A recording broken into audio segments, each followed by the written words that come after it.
So now we're about halfway through the video and you can see that I'm using a 360 camera.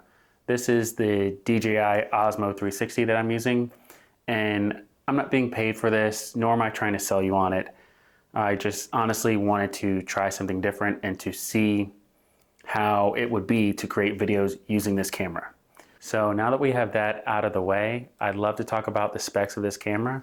I have it right here. This is the Osmo 360. It has an 8K camera.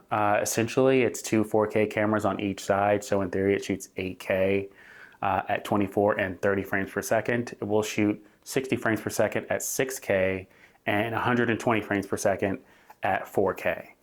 It also shoots 10-bit 422 in their log format, which is D-Log-M. So you can color grade your footage to match your other cameras.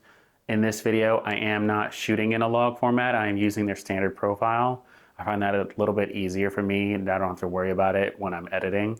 I will try to use some log format later on, and we'll see how that goes, and I'll let you know in that video what I think about it. So that's really all I have to say about using this camera. This is the first time I've used the Osmo 360 or any 360 camera in general, and I definitely have a lot to learn on using cameras like this in the future. But as always, please like and subscribe. It helps a ton. Leave a comment below. Let me know what you think about this type of video, and I'll catch you guys in the next one. So without further ado, let's get back to our scheduled programming.